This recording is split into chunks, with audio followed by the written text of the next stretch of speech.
Alright guys, welcome back to the channel. So a few people have been asking for a video of my games room and my setup, so here you go.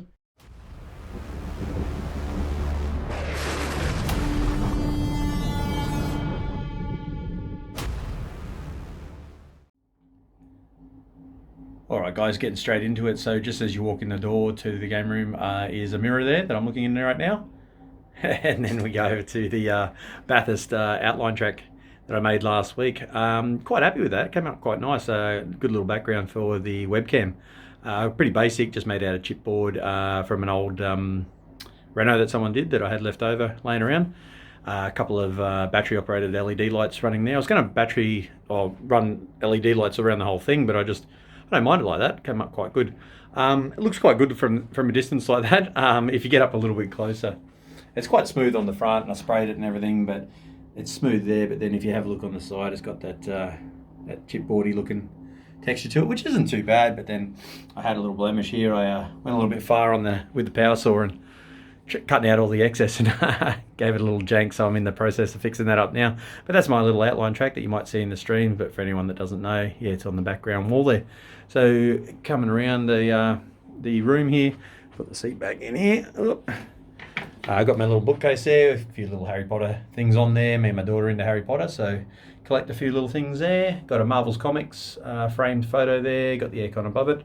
Need the aircon for in summer, sweat my balls off, especially in VR.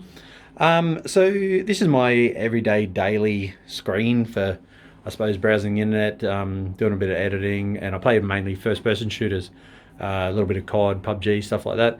So that screen is a Samsung 27-inch, 240 hertz, 1 millisecond response time screen, 1080.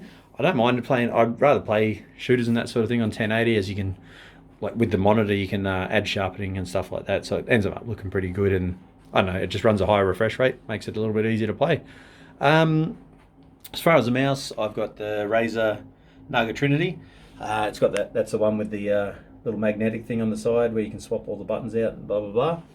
Under that, I've got a mouse pad, a SteelSeries mouse pad, the extra wide one. I think it's can't remember what width it is and stuff like that, but everyone's probably familiar with that one. My keyboard is a Ducky keyboard. It's Ducky Mini something keyboard. Put a few extra little keys on there just to flash it up a little bit. And my little Ducky keyboard in the corner, escape key in the corner there. Quite like that one. As far as a headset, I run the HyperX Cloud 2s. I've had a few. I've had the, what are they called? The Microsoft Pro X wireless ones. I've had a few other ones in the past. I just find these ones really good for both sim racing and for shooters. For shooters, I turn the 7.1 surround off. I just find the footsteps are easier to pinpoint, and gunfire and all that sort of thing. And they've got a really good volume to them as well. They're really bloody loud, so you don't always have to have them up at 100%. And then when I'm jumping in the sim rig and I'm racing the V8s, I put the 7.1 on, just because it gives it that more of a whine. It makes it sound more like the gearbox and the actual engine sound. Brings that out a little bit better. So yeah, they're the ones I'm running. As far as the PC goes there, got it mounted up on the old alley profile things there. All my fans are exhaust fans. That's how I got the computer, and I was a little bit skeptical about it, but I've never had a problem with it. So yeah, it just pumps out hot air out of the bottom and the top and whatever, and the sides and stuff. So it gets a little bit warm, so I've got to have it up there and just so it's not too hot on the table. But that's in a Lee & Lee case there, as you can see there, guys. Lee & Lee Bauer, I think it's called. That's the brand there inside the case. Got the 6 exhaust fans, and then the CPU is water cooled, as you can see up in there. So I've got a 3080 graphics card, a i9 12900 CPU, 32 gig of RAM and a 850 power supply, I think it is. So yeah, kicks along quite well. Allows me to edit and run good frame rates. I think I get about 240 frames in iRacing on a 2K screen, all the graphics up. So yeah, it kicks along quite well. And the other thing over here that I wanted to show you guys, I was working on during the week, is my new desk. I got this piece of hardwood. You can buy these hardwood slabs. They're 2200 wide by 600 deep. From Bunnings for about $100, and then I stained it. I oiled it. I oiled it with wood oil, and then just stained it with some decking oil in these like couple extra little spots here, just to bring it up and look a little bit flash. So yeah, I've got an extra long one there, so I can play games on this side, and then once I get my VR headset, I'm going to move this screen back over here and mount it as a second screen, so I can put Discord on there and just run different apps on there, and while I'm running my VR headset. So that should work out quite well. But getting to the nitty gritty, the sim rig, which most people wanted to know about. I'm running a track racer rig there, guys, with the seat that came with it. And then I've just added on the keyboard and mouse mount here, and then just the wheelbase mount there as well, just to give it a little bit of pivot, a little bit more of an authentic car sort of feel, you know, tip it back a little bit. Yeah, I quite like the seat it came with, bit of a V8 bucket looking seat. And then I run the Fanatec, what are they called? Fanatec Flat One V2 wheel, I think it is. So it's a little bit smaller than most people run. It's a 280mm wheel rather than a 320 or a 300. My other wheel down here, which you probably just saw, is a 300. That's why I use that for rally racing and usually just drifting and stuff like that. Don't forget my little fridge here. Got that as a present off my father-in-law. Got all the little bevies in it, as you can probably understand. Got to have a bevy during the race. So that's the screen that I run as well.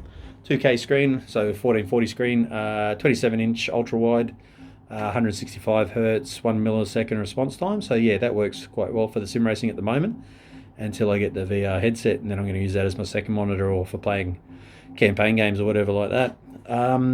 As far as pedals, anyone that doesn't watch the stream, or anyone that does watch the stream would know that I run the V&M X Edition pedals.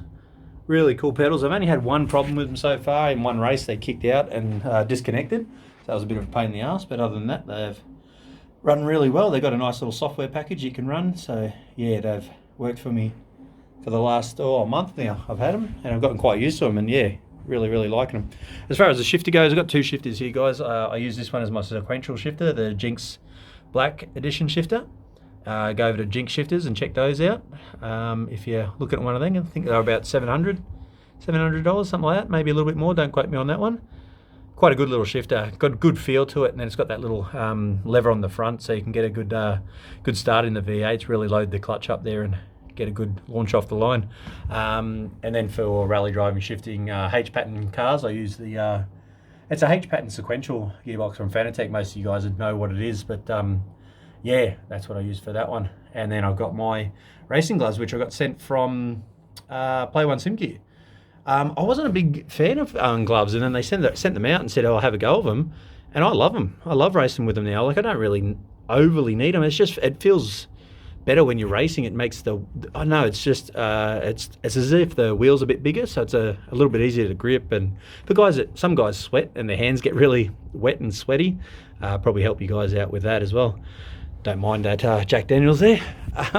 So I think that's pretty much everything, guys. Got the V8 Veterans hat here. Can't forget that one. Shout out to the boys at V8 Veterans. But I think that's pretty much it for the setup, guys. So that's it. Once again, just going around the room, my little track layout there, and then my desk. Oh, and I've got the soundproofing on the walls. I try to cut down the noise a little bit for when I get a little bit enthusiastic on the rig or playing some shooters. Just so the missus doesn't run and castrate me or anything like that. But yeah, that's pretty much it. Oh, and then I just got the studio mic as well. Just provides a little bit better quality sound. That is a cheap one, but yeah, seems to do the trick. And that's about it.